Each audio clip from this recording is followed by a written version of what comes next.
Alright, so most people in their 20s had the right idea when it comes to personal finance, especially if you're watching videos like these, but they just have the wrong idea about the order and sequence of it. And that mistake alone will cost them years, if not thousands of dollars of compounding and building wealth. I'm 25 years old, and just a couple of weeks ago, my net worth crossed the 7-figure mark. And here's the truth, I'm no smarter than the average 25-year-old. According to my teachers and my grades, I'm actually below average. There's just a couple things that I figured out way earlier than most people did, which helped me get to where I'm at today. And the gap between the average 20-year-old and people who are actually building wealth in their 20s is not necessarily just income. It's the systems, accounts, the sequences, and order of which you try to build your wealth. So say this video, you're going to come back to it. And here's just a little disclaimer. I'm not a financial advisor. YouTube, please do not take this down. This is just based off of my personal experience, what I've learned through school, through YouTube, and through just, trial and error and losing a bunch of money, but also, making a bunch of money. And so this is literally just what I'm doing right now, and literally some advice that I would tell my little sister, my mom, my family. And I just want to mention that the reason why there's so much conflicting advice on the internet is not that everyone's kind of wrong and kind of just lying to you. It's that some of it is right, most of it is right. It's just that it depends on where you are in life, like what's your situation, what you're up to, where you are personally when it comes to your personal finances. Maxing your Roth IRA investing is great, but not when you have an $8,000 credit card balance. Investing in individual stocks could be great for your wealth, but not if you don't have an emergency fund. And so here's the truth, the order is actually the right playbook more than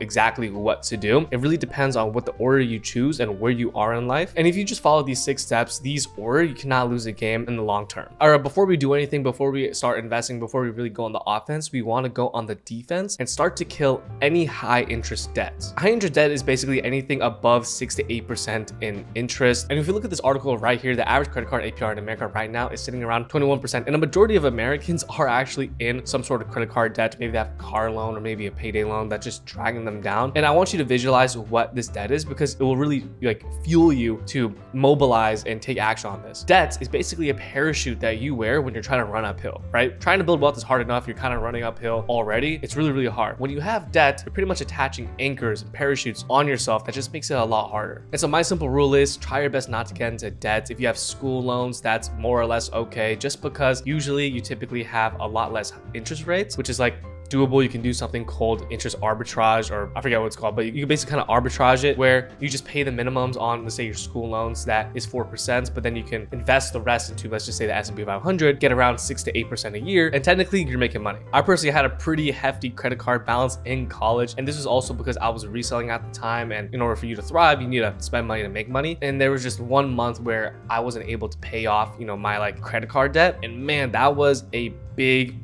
bill. It was an extra $800 on top of whatever I spent. And from that day on, I swore that will never happen again. And so before I invested, before I did anything else, I paid off all my credit card debts. It kind of just felt nice, clean slate. I don't owe anyone anything. No one is, extracting me, using me for money. All right, step 2 is to build an emergency fund. Typically you want 3 to 6 months of monthly expenses in a high yield savings account. This is just so, of course, if any emergencies happen, like your car breaks down, maybe you lost your job, maybe you broke a thumb and now you have to pay the super high American medical bills. But what it really is, it's peace of mind. It's a buffer between you and life. And so when you have an emergency fund, it doesn't alleviate all the stress, obviously, but it gives you this little peace of mind to where that if something happens, you will be okay. It also allows you to take more risks, maybe invest, or maybe start a side hustle, or maybe you want to move somewhere and you have money saved up. It just allows you to do more things when you have this fail-safe fund. If you really want to be safe, 3 to 6 months of emergency fund. Me personally, I have around $20,000 in my high yield savings accounts, and I actually had around $70,000 just last week, but I transferred a lot of it because I had to pay taxes, which to me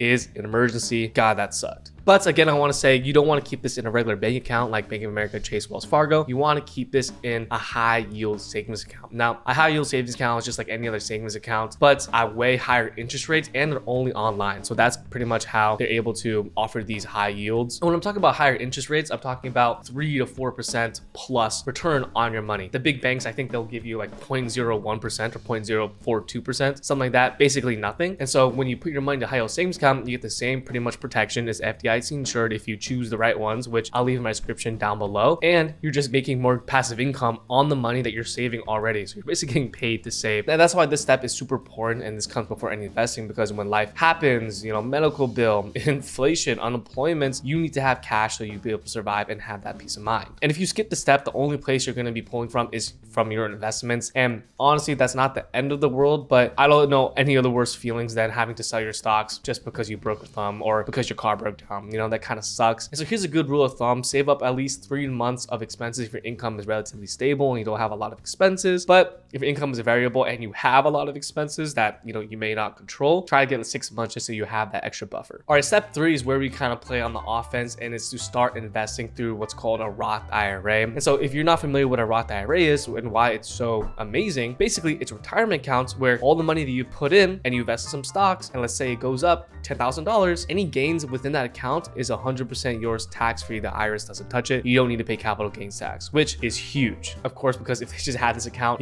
with no catches, then it would be the most OP thing in the world. But basically, you can only contribute up to a certain amount. I think it's like $7,500. If you make too much money, you can't even contribute because, it doesn't make sense. And if you want to withdraw your money, you have to wait until you're 59 and a half without, paying fees. You can technically withdraw your contributions, but, that's later down the road. I know that it probably doesn't make sense to you. Why would you have a Roth IRA? You want your money now. This is not going to be all your money in your Roth IRA. If you really need some liquid cash, then sure, go use a different account, go use an investing account. But this money is strictly meant for, when you retire, when you want to, lie down. And it doesn't really matter what account you're using. You're going to have, a nest egg of money in your portfolio that you're not going to touch, or you shouldn't touch, for 40, 50 years. And so here on screen, this is my Roth IRA right now. I think I have over like $100,000. I have a mix of index funds and ETFs, but I also do have some individual stocks. Usually a lot of people be a lot risk averse because it's a retirement account, so you don't really want to look at it too much and trade. But in my head, I was thinking, if I'm not paying capital gains tax in this account, why don't I be a little more aggressive in this account? Because I don't pay capital gains tax. That's kind of why I have AMD and Google and, Robinhood so far is doing really well. And so like when I sell this later down the road, hopefully it's tripled and quadrupled even more, I won't have to pay capital gains tax. And so this account should be the thing that you open up first. You probably have like a 401k. We'll get into that later. And you probably want to start just some individual account, but I'm telling you, this needs to be priority number 1 when it comes to investing because of the tax advantage and all the benefits from it. It really does make a difference. And here on screen, I'll show the difference between compound interest, in a regular account and then compound interest within a Roth IRA account. It's pretty big deal. With the 401k, there's obviously other benefits that we'll talk about, like the match, but usually when you get a 401k through, your employer, you don't really get to choose what goes in it. You kind of just like siphon money from your paycheck into it. So you don't really have that much control. With a Roth IRA, it's yours. You can control what's in there, and you'll probably get a better return than whatever your employer is doing with their money. And so if you don't have a Roth IRA yet, please get one right now. It really doesn't matter which brokerage you sign up for. I have mine with Vanguard, but you can use Fidelity, Schwab, Webull, Robinhood, Public, Moomoo. It doesn't really matter. Just make sure you actually invest whatever your money contribute in there, because again, a lot of people make that mistake and think that their money's working for them, and it's just collecting dust. Also, before I forget, if you do need help investing, like what to buy, when to buy, and what you want to see my portfolio, I did create a free 5 steps to investing, roadmap. I'll leave a description down below, but basically it goes over, all the steps you need to invest. It has my portfolio in there. And again, it's 100% free. So I'll leave a description down below. And so step 4 is to get that 401k match, or just have a 401k if your employer has one. Most employers have one. And if you're like me and you're self-employed, you can get what's called a solo 401k. Now that's a little technical. We don't have to go into that because I don't know how many of you are business owners, but let me know down below. Maybe I'll do a specific video for that. But usually employers will give you what's called a 401k. And that's a little different from a Roth IRA. Roth IRA, you get to invest post-tax dollars and you don't have to pay capital gains tax. With a 401k, basically it lowers your taxable income, but you still have to pay capital gains tax. And that's because it takes it out of your paycheck. So that's why it kind of lowers your taxable income. And the best part is some employers will actually match it up to like, I don't know, a couple percentage. And so if you're actually lucky and your employer does that, you should be doing your best to contribute up to the match. Now I know that may suck because again, it's lowering your paycheck, but it's investing your money, you're lowering your taxable income. It's good. And it's basically free money. Now I know a lot of things when it sounds too good to be true, but it kind of is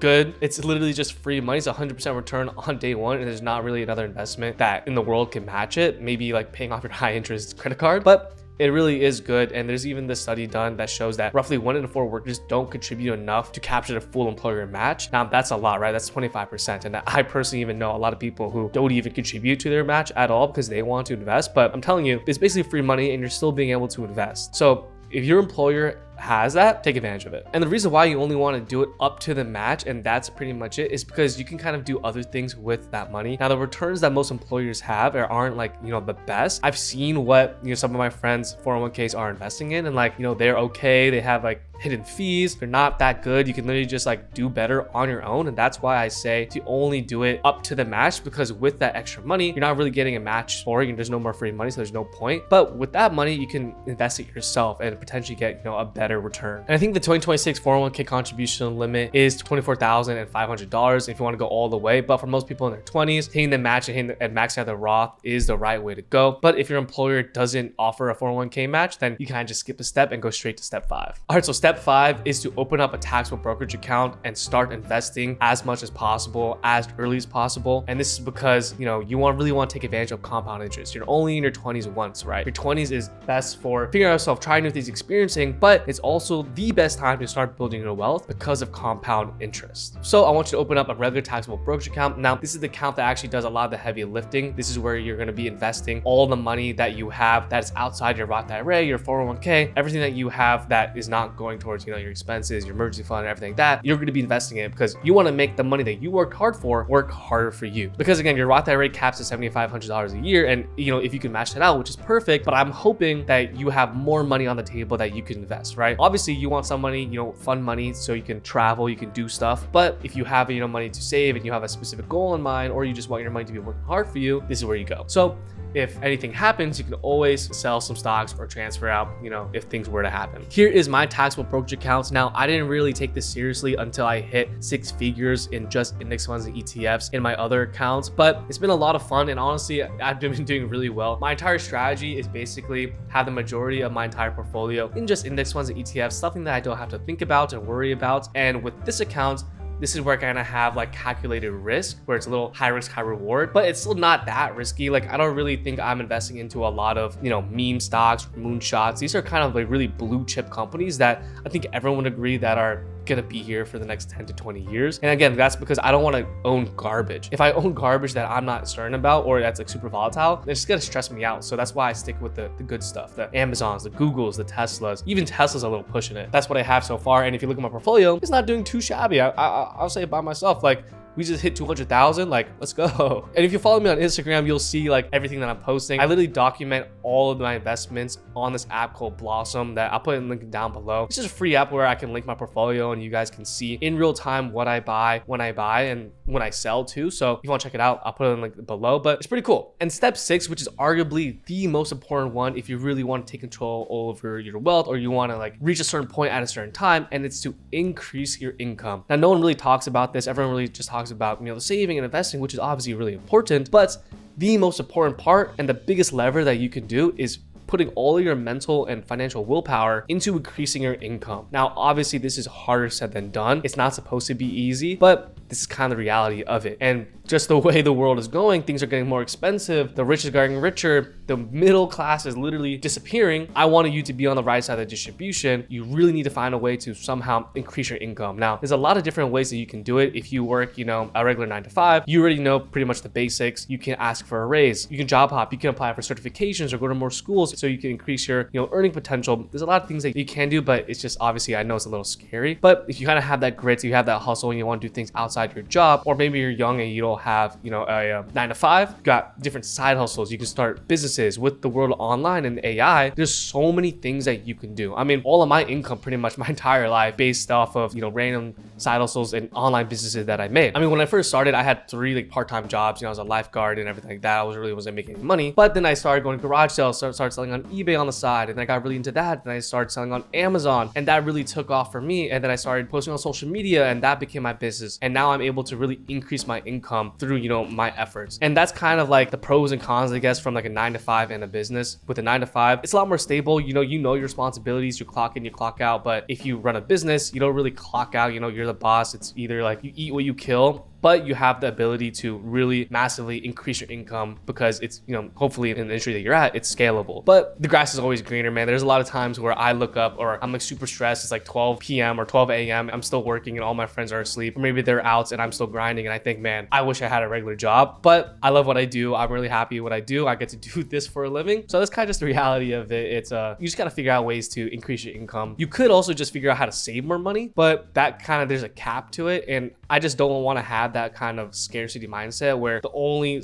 option you have is to just save. And obviously that's good to a point. Like, you should be auditing your financial habits, but the real like answer to a lot of these problems is just to make more money, which sounds a little douchey and sounds a little out of touch, but it's true. If you're watching this video, I'm sure you agree with me. And look, guys, the order of these steps really matter. I don't want you to start investing in Roth IRA, but you have no emergency fund, or I don't want you to start investing or you have like this big credit card debt. It does not make sense. It is very counterintuitive. And so I'm not saying this because I need you to be perfect, but I just want you to be cognizant and know like kind of the more optimal ways. You don't need to be perfect, but just try your best to have that. And so this is something that I wish that someone told me, you know, when I was 18. I kind of just figured out everything by myself through trials and tribulations, trials and error, through a bunch of YouTube videos. And so I wish I had kind of this roadmap when I was growing up and had these systems in place. And also I just want you to kind of think like, where are you on these steps? And so I want you to find the step that you're in that kind of matches you and just lock it in. Once you finish that, move on to the next one. You don't need to sprint. You don't need to finish this in one day. Just work towards it slowly but surely. This system, the wealth building system, rewards consistency, not necessarily, you